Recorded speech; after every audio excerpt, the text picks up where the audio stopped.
we like have been tricked into like this wellness industry where it's like it's just a bunch of like external products and all these things. Yeah, those things can help you feel better in the moment, but long term there needs to be some sort of sustainable process that you have. You're listening to Life on Hifi, the podcast, and I'm your host, Dominic Justina. We've opened the door to the vault, y'all, and found a very special episode recorded in 2021 about self-care. We were coming fresh out of the pandemic, and it's still relevant today. Let's get into it. What has your life on Hifi? Knowing who and whose I am, aka a woman of God, a daughter of the Most High, and just my love for my community is what has my life on Hifi. It's honestly, life just hits different when you really have an understanding of who you are and what you actually believe in, because otherwise it's so easy to fall for the okie doke when you don't know, when you're not rooted, when you don't have a foundation. And it's just exhausting trying to fit into all these boxes and these expectations and all of this programming. Yep. Right. And so that is for one, it just makes me excited to like live my best life, right? Because I have a foundation. I have, if I'm ever quote unquote stuck, I know like what to do, where to go. It's just a beautiful feeling. And I always, one of my favorite scripture talks about letting your light shine, and another one that talks about like not doing work in vain, but for people who are like here to like, who are going to benefit from it. And so I really do what I do because of community and people that have either been there for me or just thinking about young ego actually, and thinking about what she needed in terms of community. And so I love having conversations about wellness. I love having conversations about self-care and community, because I'm just like, imagine just a community of folks who are clear on who they are and are always prioritizing their wellness and always like being prioritizing their wellness in ways that will support other people in the community. It's just like a whole healthy community. Can you not, how is that not beautiful? I feel like we've been like not trauma bonding, but bonding over COVID. The fact that I'm in it right now, recovering, and you're still like going through your recovery process. I'm glad we're both here though, and that we're able to still function and live our lives and have what will be an amazing chat today about self-care.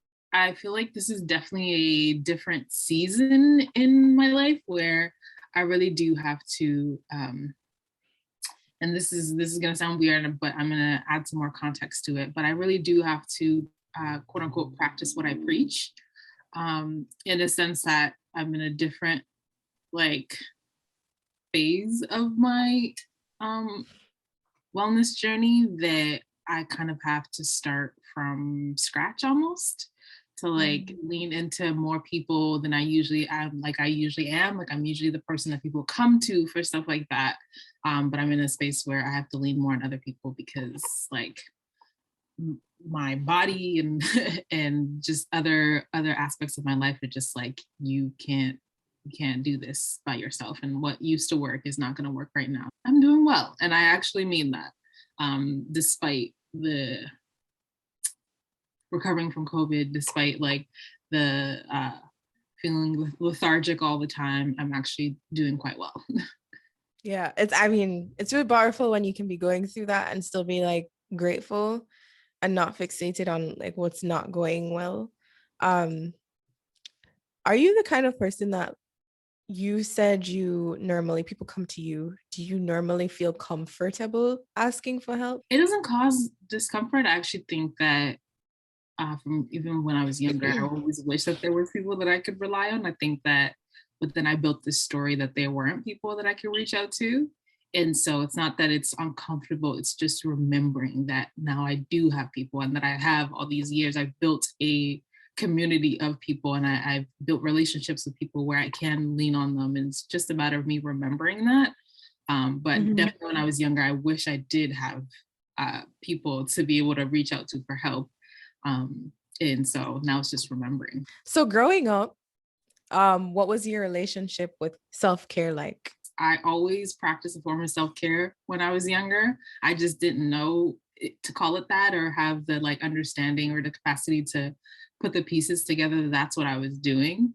But as I mentioned, I didn't always have the people to lean on. Yes, there was physically people present in my life. There was adults in my life, but it didn't necessarily feel like they were there for me. I mean, they did the best they could with what they knew and what they thought was the best thing to do. But I don't think that they were in the space to really understand what me or my sisters needed at the time. And so to like compensate for that as a kid, I always used to be really like recluse and withdraw from folks. And that really was my self-care, to really kind of understand like, okay, what is going on here? What options do I have? And what can I do with the resources and the options that I do have? And so I was having those conversations with myself as a kid. I couldn't articulate this back then, but that's really what I was doing. And so people thought I was just like weird and always wanted to be by myself, but that's what was happening when I was by myself, like kind of trying to piece it all together and make an actual plan based off of what I had. So I would say that was what self-care was for me, like when I was growing up. What do you mean by that? Like, I'm trying to think of like young you, little girl, trying to figure out, there are things missing. As you said, your parents didn't give you or didn't completely understand what you needed. So what are some of the things, like options that you were weighing at like that age? Yeah. I will say that it wasn't necessarily my parents, because we lived with different relatives. It's a whole story there. Okay. Before I do answer that question, I do want to clarify too that I have a very particular definition of self-care. So that might help with how I answer the rest of the questions. But to me, self-care isn't just like a set of products or a day that you do this one thing so that you can relax more. That is more so maintenance to me. Like it's kind of like I always use the car analogy. When you put gas in your car, that is like that's not self-care, that's the maintenance stuff. You like that you need that for it to be running, right? But then when you get your oil changed and when you like wash your car consistently, how you drive it, you take care of it, that is a self-care piece, right? And so the way that I now as an adult, the way I define self-care is that it's a right and responsibility first and foremost to yourself and then your broader community, to know yourself, know better, and then do better. So when wait, hold on, pause. Can you say that one more time? I'm no just let me process. So self-care is it's a right and responsibility, right? So you have the right to self-care, but it's also an actual responsibility, right? You need to be able to hold yourself accountable at some point that your self-care is your responsibility. So it's a right and responsibility to yourself and then your community, but it's always to yourself first. It's the whole like put your on the airplane, like put your mask on first before you put your mask on others. Exactly. Okay. To know yourself, know better, and then do better. That's what self-care is. So again, back to the cars, like you have to understand what kind of car you got. You have to understand what the oil change situation looks like. You have to understand how often you need to bring it. Like if something happens, or you have to understand like who you need to bring it to. All of those things is what self-care is. And so if you take it back to like an individual person, you have to know who you are first in order to understand what you actually need. When you know what you need and you have the capacity to like figure out what resources you have on hand, then you can actually live a better life knowing all those pieces first. And so it's this constant journey of like, okay, who am I? What do I need? What do I know? And what can I do with what I have and know right now so that I can become a better person, right? Philosophically, that's what self-care is. But we like have been tricked into like this wellness industry where it's like, it's just a bunch of like external products and all these things. Yeah, those things can help you feel better in the moment, but long term, there needs to be some sort of sustainable process that you have. So as a kid, what I would do is, okay, these are my circumstances right now. I don't understand what's going on. I don't understand why these adults in my life don't care for me the way that they're caring for their other children, because we live with relatives at some point. Or I don't understand why these adults are making these decisions that are affecting me and makes me feel like this. So I'm going to take a step back And I like literally would just like, I wouldn't play with the other kids, or like I would just be in my room for longer than usual. And I would just sit there and think. I would like draw or write something out, or be like, what's going on right now? How do I feel right now? I wasn't asking myself those questions, but I would write those things down. I would draw what I would rather feel instead. So like, this was me in those moments, like figuring out, okay, what's happening right now? How am I feeling about it? What do I want to see instead? If I don't like what's happening right now, what do I want to see instead? So I would like literally draw up what it looked like to like reunite with my father, and what type of relationship we would have. So I would think about all of these things. And then I wasn't articulating this way. I'm only thinking about it now in retrospect. But then when I would draw those things up, or I write those things down, I would try to figure out the best way for me to feel that, even though I didn't have those things in that moment. So even though I wasn't living with my dad, what is that feeling that I would want to get when I do see my dad? Like, how can I like make up that feeling right now with what I have, with the male figure that's in my life right now? Like, he's not my father, but like, what can I ask of him? Or like, what will make me feel like a presence of a father is in the home right now, type thing. Right. So those are the things that I was doing back then. I mean, there are a lot of adults and grown people not doing that today. Yeah. I mean, I did have the moments where I just cried. And in those moments, that's what I needed to do. There was always some sort of like reflection. Okay, like, what am I going to do next? Like, what's going to happen from this? So now I feel like this. I don't want to feel like this anymore. So like, what's the next step?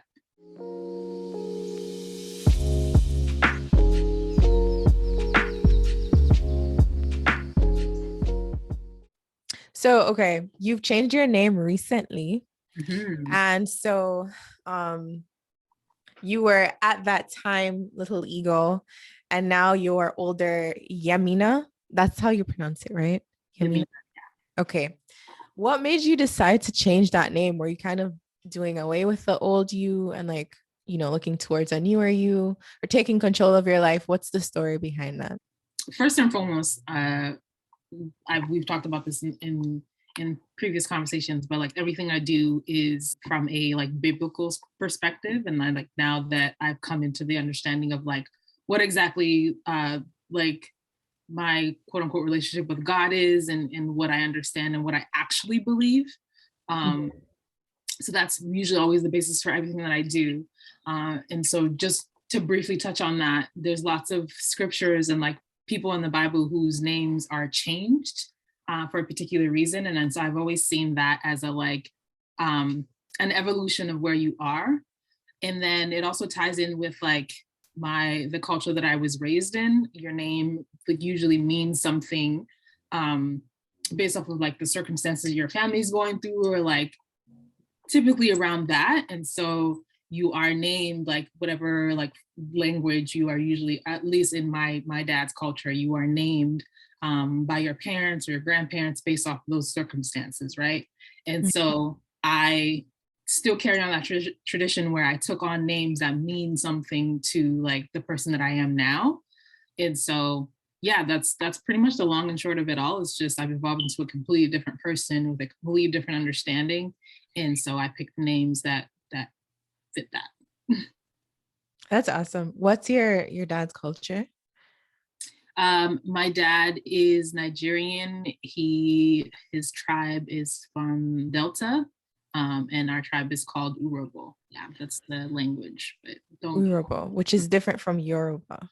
Yeah, very different from Yoruba. So in Nigeria, there's like three main tribes, and then all the other tribes and like dialects and languages are just an amalgamation of those three. So.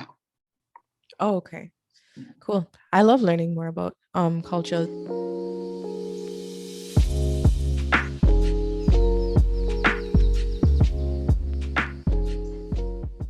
What are some of the changes that you've committed to, like with this new version of yourself? I have a better understanding of like what I actually believe in and who God is to me, and kind of the the connection to God, so to speak. A lot of folks are like say like, I'm not religious, I'm spiritual, but like, what does that actually mean? And so for me, it's more so, okay, in understanding what my relationship with God is, what's the connection? Because like with anything that you have, there's just some sort of like manual, or like, how do you use this, or how do you understand this? And usually most of the information and the knowledge that we get comes from like books or a manual, so to speak. And so the Bible is really that for me, is that connection between me and God. And so the more that I read the scripture, the more I'm able to be like, okay, this makes sense to me, paired up with things that have happened historically, right? Then it's like, okay, I can make these connections. So that's one of the biggest changes, just understanding what my belief system is. And that really is the foundation for everything else that I do. Other things is that I carry my emotions very differently now.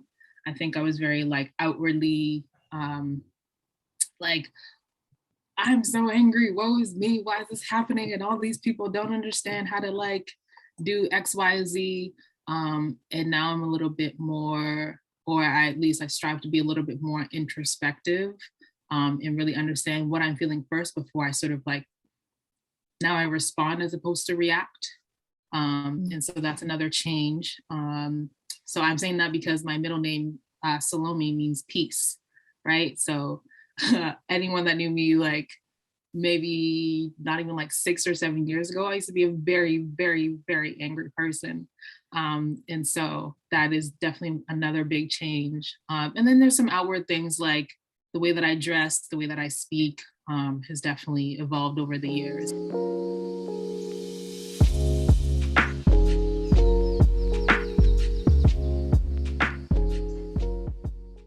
Do you believe, because you mentioned, okay, we are like when doing self-care, not just doing the one-off maintenance thing. Social media, I think, and we spoke about this before, Instagram has a very, very particular portrayal of self-care online. There is the mask and the candles and the like spas and the wellness is a it's big business. It's like almost $4 trillion industry right now. And so I'm glad that more folks are talking about wellness and self-care and what that could look like.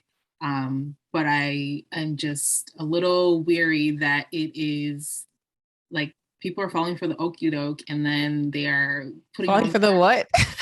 falling for the okie doke, and then putting the mask, and then like literally 30 minutes later after the mask is off, they're going through whatever drama is happening in their lives, right? And so it's just like, what was that mask for?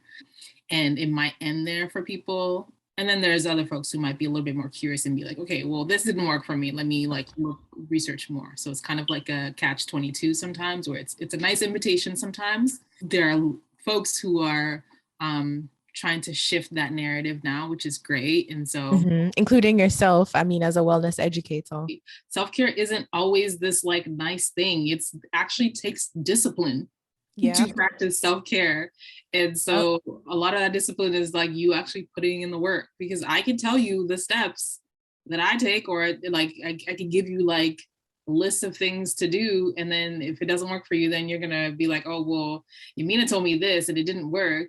Yes, because it's a generic list of things to do. Like it's not gonna, like every car doesn't run the same, every computer doesn't run the same. So why would you think that we all would just like automatically fit into this one routine?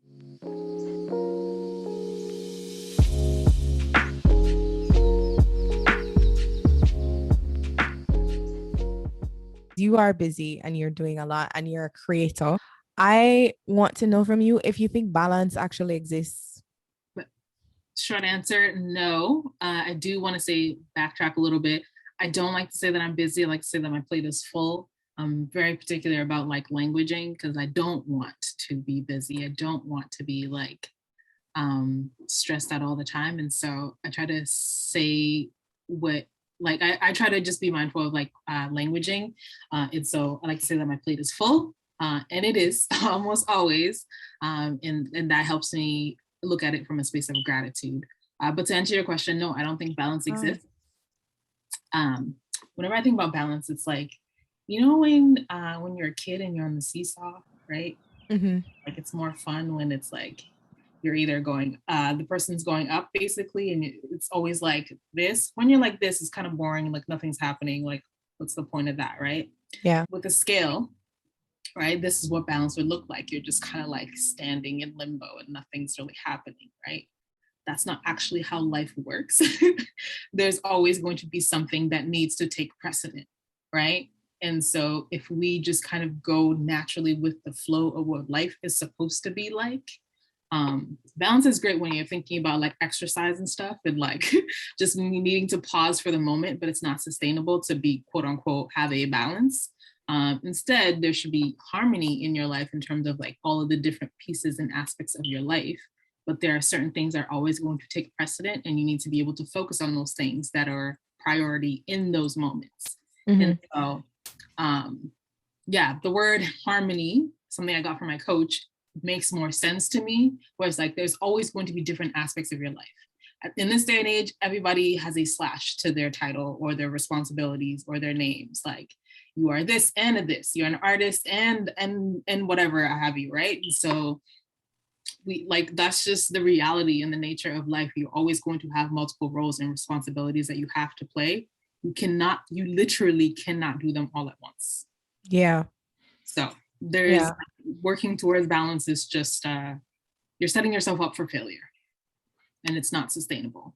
And so thinking about your life in terms of the different areas as how can all of this work in harmony, and harmony can look very different on different days, but it's just a matter of like, what's priority today? What's priority in the next couple hours?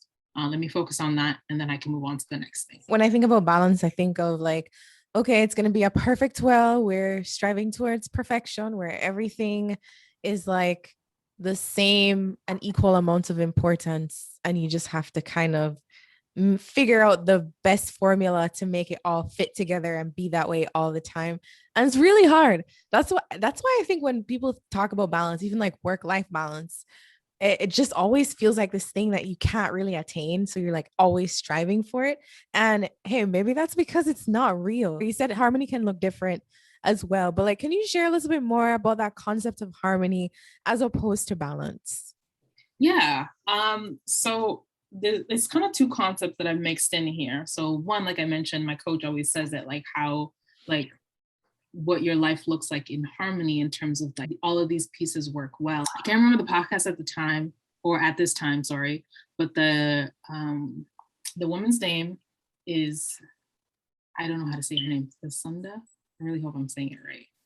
But anyways, it doesn't matter her title, but I got it from this person. I really wanted to be able to like credit her, but I literally cannot remember her name, her last name. I think she works with Chase Bank. I think she still does. Okay. But anyways, she mentioned that your life is like, she looks at her life in portfolios, right? Mm-hmm. And so it's that idea that like there's different areas of your life, and the percentage of like what they mean in your life as a whole doesn't necessarily matter. It just depends on the day or the season or the time that you're working on it, right? And so you can never be at 100% with all of your portfolios. You can maybe be at 80% with one of your portfolios and be at 20% with the rest of them because you're prioritizing that one portfolio in that time, right? And so when you say that, when you think about that, like my coaching business is 20% of my portfolio right now. So that is what I'm focusing mostly on. Doesn't mean that the rest of my life doesn't exist. It just means that I'm putting 20% of my energy towards that for the time being. Thinking of it in that way is like, my life doesn't fall apart because I'm focusing on this one thing and the other things suffer. It just means that maybe the people around me are clear on, okay, this is my priority right now. And so you might see me a little bit less, or like, let's figure out a way to like work things so that everyone's taken care of, but like, just know that I won't physically be the person to support you in this time because I'm focusing on this. Having that communication really helps you, again, that works in part with the harmony piece. Having that communication helps you and the people in your life know that, okay, this is priority right now, and let's come up with a system so that you don't feel like you're being neglected, but at the same time know that I have to focus on this one thing. I hope that makes sense, but that's kind of I'm a very visual person. So when you give examples like that, it's so easy to visualize literally folders. This folder right here is like the one I'm really focused on right now for this season. And you know what? That's fine because life is dynamic. We are dynamic. We don't stay the same. And so if your priorities change, that's nothing to be ashamed of. Like, but I also love the fact that you said understand that and then communicate it to others so that they understand. Because if you don't, and already like sometimes prioritizing ourselves and our wants is hard enough, then other people come in not knowing that you have business going on and disrupt your business, and then you might not even like know exactly how to say no. You might not be the best. You might be a people pleaser. You might end up disregarding the portfolios you need to pay attention to in that moment, and then it's just all a mess, right? Now you got no stock options. Now you're like all over the place, not earning anything. I'm thinking of investing now.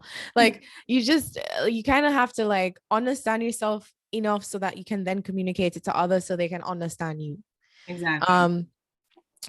So yeah, that was a really good point. And then when you were speaking about harmony, I came to realize it's a matter of what's complementing you, right? What's complementing what you're after.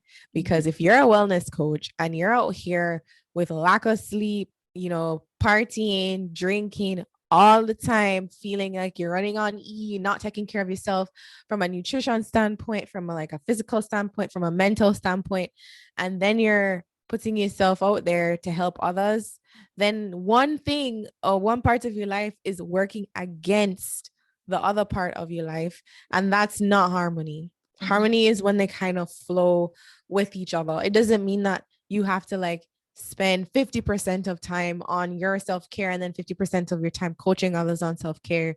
That number varies, but like the fact that they actually like connect.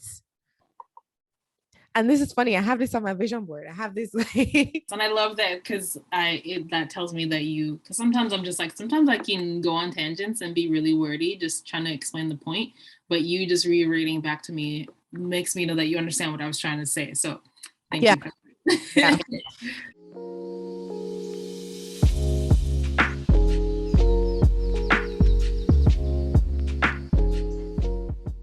Well, it's not often that I have a wellness educator coach on my podcast, so I'm not going to waste the opportunity. I want to dig into some teachable things about anger first. So you mentioned you were really angry a few years ago. People would consider you an angry person. Do you have any tips on healthy ways of dealing with anger now in retrospect? And this is one of those things where it kind of has to be, I'm going to share some maybe slightly generic tips or like a little bit of like what my process looks like. And that disclaimer that my process may not work for everybody. But first thing I will say is that, again, based off of like my value system and my foundation, there's a scripture that talks about like being angry but not sinning. So be angry but sin not is what it says.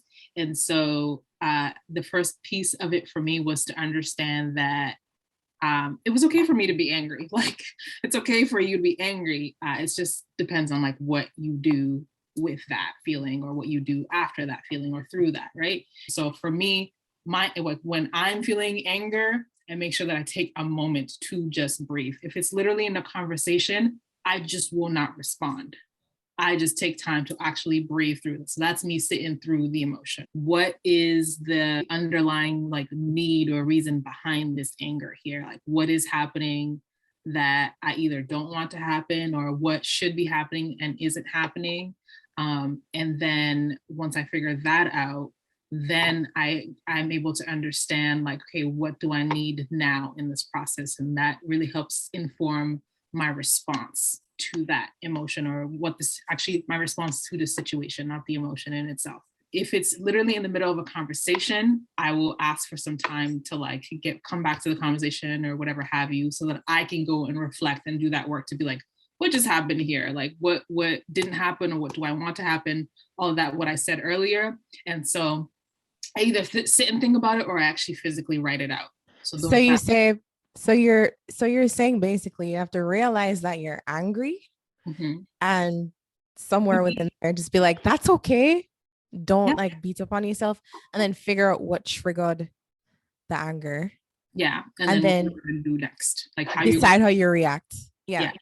not Because react, respond. Because if you how react, you, yeah, you how need you to, respond. Okay. exactly.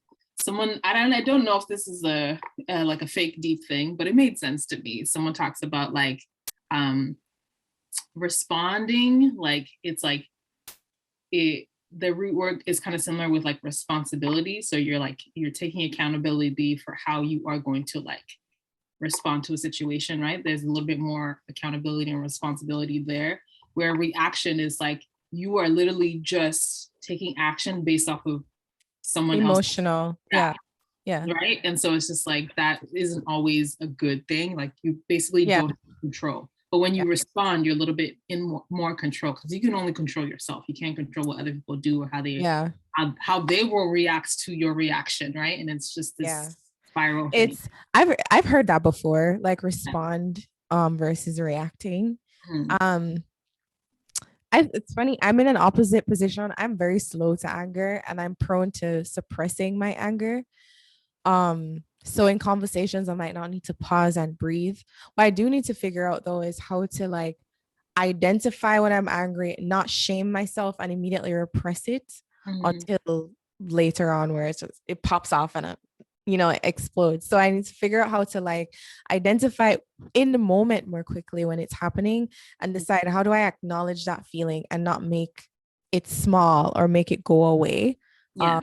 Because then I'm also just neglecting myself in a way where I'm not actually addressing the anger and I'm allowing it to slowly build up to a point where I just feel completely outside of control. Like, Yeah. you know, And it really helps to do like figure out these like what your actual steps are going to look like. So it's yeah, something for me to like share a process. Like I always talk about like this is a process, right? But it's another thing to actually plug in like what actually works for you. Like so, like you said, you basically just did that right now. Like I'm more, like you said, you're more so slow to anger. So figuring out and you plugged in those steps, right? And so it mm-hmm. helps to do that beforehand though, before you get in those situations. When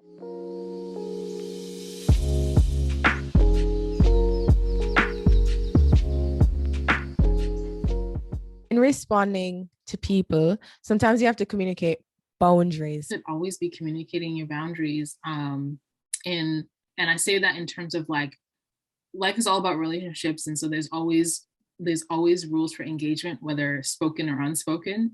And so it makes sense to actually like be, again, this is you taking the time to figure the things out beforehand. It makes sense to actually be clear on what like what your values are and what you're going to tolerate or not going to tolerate. And so you should always be communicating your boundaries in the sense that when you enter into a new quote unquote relationship, or like you like, and I don't mean relationship in just strictly romantic, any type of relationship, platonic, work, whatever have you, there should always be some sort of conversation about boundaries of that particular relationship. Like you should always have some sort of conversation about rules for engagement. It doesn't have to be super formal, like these are my boundaries, right? But there should be some type of conversation. When you should re-communicate your boundaries in case you weren't clear the first time, or in case they're being crossed, is exactly what I just said. When your boundaries are being crossed over and over again, then you should be communicating them, and you should figure out how, whether or not you were clear the first time you communicated them, or whether or not you allowed this person to constantly cross your boundaries. And so then now they just don't realize that there are any boundaries. So that's a time where you should be communicating your boundaries again, and trying to be more clear the next time that you do speak on those things. Yeah. Okay. Disclaimer, I have two more questions. I'm looking at the time. Do you have to jump or should I? We can get through the questions. Okay. Yeah. Cool. I read recently that not asking for what you want is a trauma response. And I felt that so deeply. What are 4 ways to effectively communicate your boundaries to somebody? Yeah. So the first thing I mentioned earlier was to understand what your values are. Like you need to be really clear on like these are things that I value. This is like what my like belief system or my value system is. You need to have some sort of foundation, whatever that is. So you need to be clear on that. Based off of your values, then you need to be clear on what are your, again, something I mentioned earlier, what are your non-negotiables? What are you going to tolerate or not going to tolerate?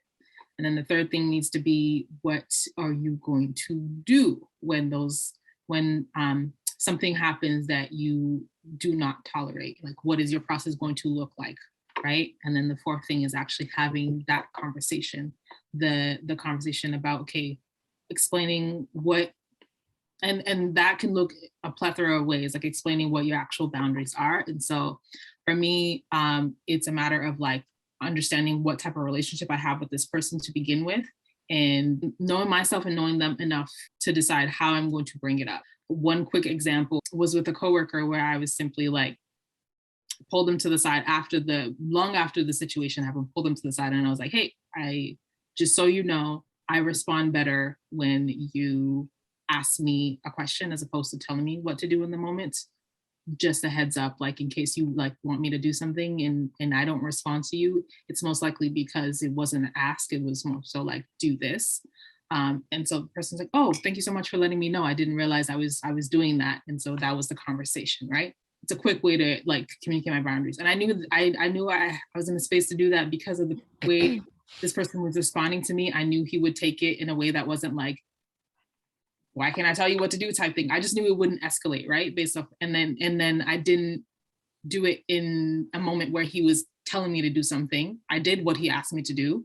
And even then I said ask, because again, that's how my brain receives information. It's a ask, and then I have the choice to say whether I can or cannot do it, as opposed to you saying, do this thing, and I don't really have a choice in the matter, right? And so, yeah, it's just understanding like, what is the thing here that I'm trying to communicate? And it's not so much, I don't want to listen to you. It's just my brain literally will process information if you ask me to do it versus tell me. Like I'm more likely to do it without like feeling some type of way or like being aggressive or giving you attitude. And I didn't need to go into all that spiel, but the way that I communicated it to him, it was clear, at least in his response. I don't know if he was feeling some type of way about it. That's his problem beyond that. But again, I was able to communicate that. And so, yeah, just really understanding that relationship with that person really helps you communicate that boundary. I love that. And like, even when you did give me that example, and you also mentioned some like things to keep in mind when approaching it, because it can be pretty daunting, especially if you're concerned that you will cause conflict and you're a conflict avoider. If that's your natural personality, then doing something like that can be very, very scary. And so the things that you mentioned at the time, Yemina, were, one, don't people please. In this moment, you can't be too focused on that, people pleasing. Two, don't always try and keep the peace. Which I was like, okay, for your non-conflicts lovers, that's like, say what? Sometimes you can't control it. Like you literally, like you will do your best, and then still there still won't be peace. So yeah, don't stress. The third thing you said was, keeping it pent up is exhausting, which is very true. Yeah, very and it true. doesn't, like, they won't care about it. Like they will forget the moment where your boundary was crossed. They won't even know, and so you're just keeping it in there, and it's just like you're just angry, or you're upset, or you're feeling some type of way for like no reason technically, because nothing is to be done about it at that point if you're not going to communicate. Yep. I know I said 4, but I can't remember the 4th one. So there you go. 3 is a great number, by the way. So I'm just going to leave it there. I have to remind myself not to play martyr for folks, because I'm always putting other people like in not first, but in perspective of like, how is what I'm doing going to affect other people? Like I'm literally always thinking about people. And so when I was younger, the reason why I would be recluse or like wanted to learn a little bit more about myself is not just because like I don't want to be in this circumstance, so that I want to be in this other circumstances. Like, how can I be a better daughter, so that like when I ask for what I need, they are also getting what they need, right? How can I become a better sister, so that when I say I want to feel this around my sister, I want my sisters to do these things for me, it's a no-brainer because I'm already doing these things for them. Like I literally am always thinking about other people.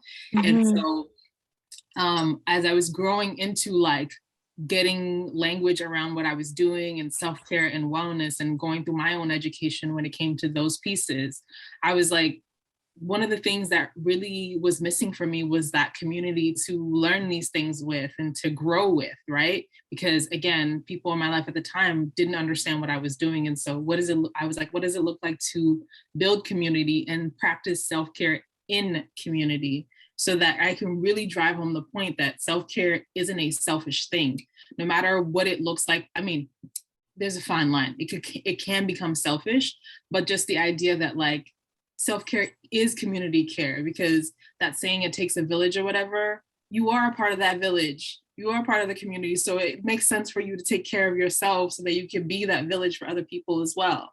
Right. And so when I started to come into that, I realized that like that is what the next step needed to look like, to really establish what it looks like to like practice self-care, be an example for other people how to practice self-care. And now that we're all doing it as a community, this is a healthy and whole community now, because we each individual person knows what they need to take care of themselves, and they're able to communicate that to the immediate people around them, and it becomes this like healthy community of folks. And so that was really like the idea around Ebony Girls Obsession EGO initiative, is to really connect with other groups of people, bring women together to practice self-care and community, and really hold each other accountable to that as well. Don't fall for the okie doke. Fall for the okie doke. We don't want that. We don't want to do that. That's awesome. Yeah. Well, thank you so much. This was a great conversation.